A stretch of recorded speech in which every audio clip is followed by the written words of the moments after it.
নমস্কার, সুরজিৎ মান্না ক্রিয়েশনস চ্যানেলের পক্ষ থেকে তোমাদের সবাইকে সুস্বাগতম। আশা করি তোমরা সকলে ভালো এবং সুস্থ আছো। আমি তোমাদের জন্য এই ভিডিওটিতে তুলে ধরছি 2026 সালের ক্লাস 7-এর রায় ও মার্টিন প্রশ্নবিচিত্রা থেকে সেকেন্ড ইউনিট টেস্ট দ্বারা দ্বিতীয় পর্যায়ক্রমিক মূল্যায়নের জন্য ভূগোলের 4 নম্বর মডেল স্কুলের প্রশ্নপত্রের সেটটির সম্পূর্ণ সমাধান করছি। তার আগে তোমাদের কাছে অনুরোধ, তোমরা ভিডিওটি না টেনে পুরোটা দেখো। ভিডিওটি কেমন লাগলো কমেন্ট করে জানিও, ভিডিওটিতে লাইক দাও এবং শেয়ার করো, এবং চ্যানেলে নতুন হলে চ্যানেলটিকে সাবস্ক্রাইব করে চ্যানেলের সঙ্গে যুক্ত হয়ে যাও। 305 নম্বর পেজের 4 নম্বর model school Barowan municipal girls high school HS এই স্কুলের প্রশ্নপত্রের সেটটির সম্পূর্ণ সমাধান করছি। তোমরা পুরো ভিডিওটি লক্ষ্য করো। একের দাগে রয়েছে সঠিক উত্তরটি নির্বাচন করো। প্রথমে রয়েছে একটি ব্যবচ্ছিন্ন মালভূমির উদাহরণ হলো অপশান এতে ছোটনাগপুর মালভূমি।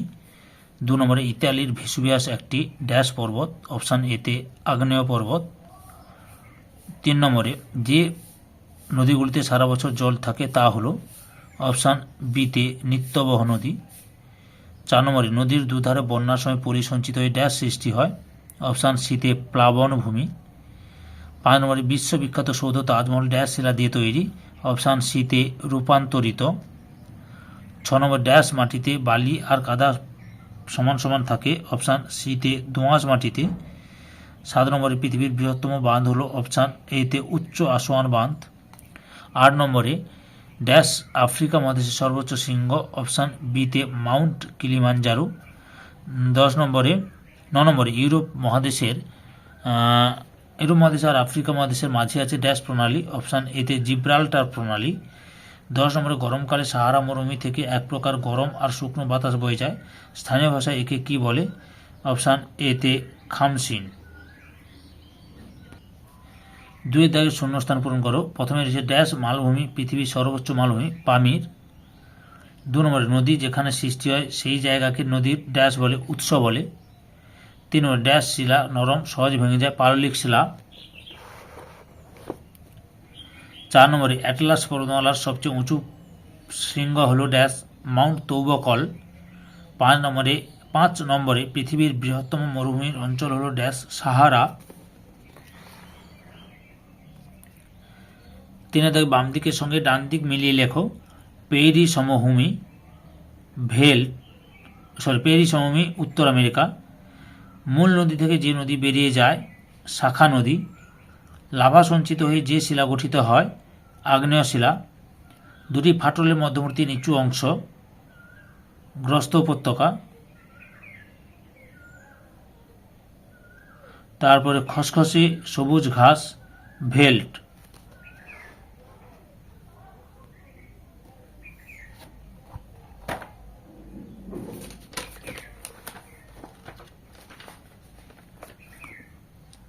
চারি দাগে নিচের প্রশ্নগুলি উত্তর দাও।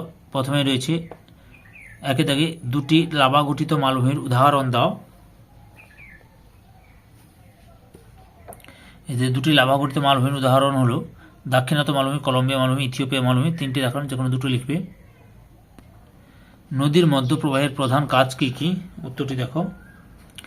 মধ্যবর্তী নদী প্রধান কাজ বহন কাজ করে কেন, এই যে এখান থেকে শুরু করে এত পর্যন্ত লিখবে।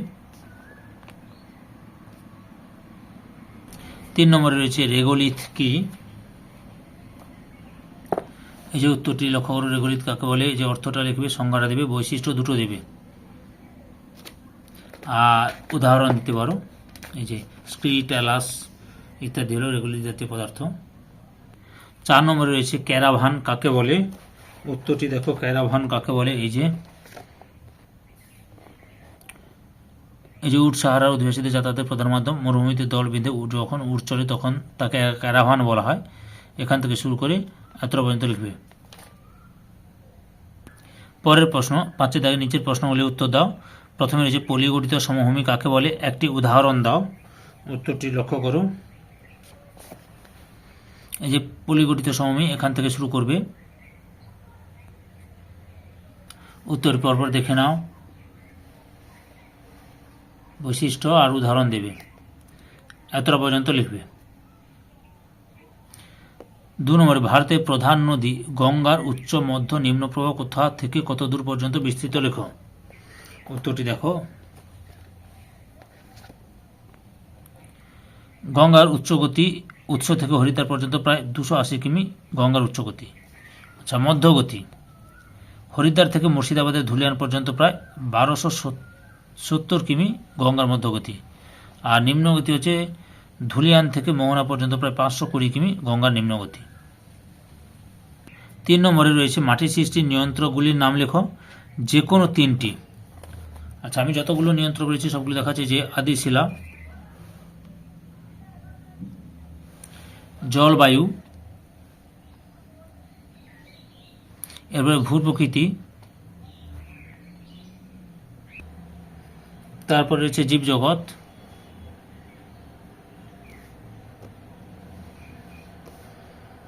প্রাণীদের প্রভাব, আর লাস্টের সময়। এতটা পর্যন্ত রয়েছে, তার মধ্যে যে কোনো 5টি থেকে 3টি লিখবে। 4 নম্বরে রয়েছে বহুমুখী নদী পরিকল্পনা কাকে বলে। উত্তরটি দেখো, বহুমুখী নদী পরিকল্পনা কাকে বলে। রায়ান মার্টিনের 100 কবি থেকে প্রশ্নের উত্তরগুলো দেখাচ্ছি। এখান থেকে শুরু করে এতটা পর্যন্ত লিখবে। আগের ভিডিওগুলো দেখতে চাইলে আমার চ্যানেলে প্লে লিস্টে গিয়ে দেখে নাও, না হলে এই ভিডিও ডিসক্রিপশনে তার লিঙ্ক দেওয়া আছে, ওখানে ক্লিক করে দেখে নিতে পারো। তারপর রয়েছে আফ্রিকার কোন নদীর উপর এরকম নদী পরিকল্পনা রয়েছে, না নীল নদীর উপর। 6 নম্বর নিচের প্রশ্নগুলি উত্তর দেয় যে কোনো দুটি। টিকা লেখো। প্রথমে হচ্ছে ভূমধ্যসাগরের উদ্ভিদ, তারপরে উষ্ণ মরু উদ্ভিদ। আচ্ছা, প্রথমে ভূমধ্যসাগরের উদ্ভিদ লক্ষ্য করো। এই যে উত্তরটি দেখো, এই যে ভূমধ্যসাগরের উদ্ভিদ, এখান থেকে শুরু করবে।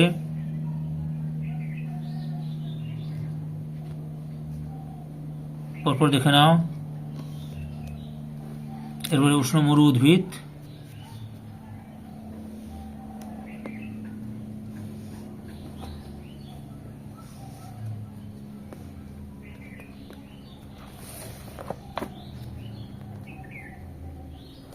এতটা পর্যন্ত লিখবে।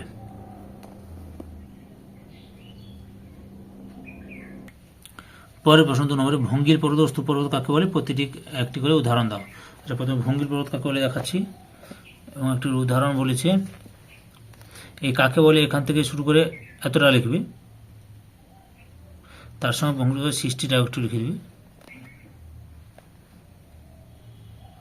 বা এতটা পর্যন্ত লিখতে পারো ভঙ্গির পর্বত। বুঝতে পেরেছ? যেহেতু 2.5 মার্কের, এই জন্য বলছি। আর স্তূপ পর্বত তোমরা এখান থেকে শুরু করে এতটা পর্যন্ত লিখবে। 3 নম্বরে একটি ছবি এঁকে তার মধ্যে নদীর 3টি প্রবাহ এবং উৎস ও মোহনা চিহ্নিত করো। আচ্ছা, আমি তোমাদের এই ছবিটাও আঁকতে পারো, না হলে বই থেকেও যে ছবিটা রয়েছে সেখান থেকে পাঠ্য বইতে সেটাও দেখাচ্ছি, লক্ষ্য করো।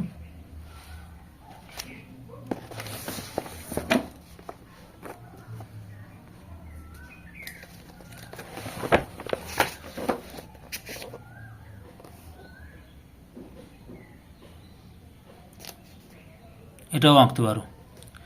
ধৈর্য সহকারে সম্পূর্ণ ভিডিওটি দেখার জন্য তোমাদের সবাইকে অসংখ্য অসংখ্য ধন্যবাদ। আজকে এই পর্যন্ত, পরবর্তী ভিডিওতে দেখাবে। Tata, bye bye.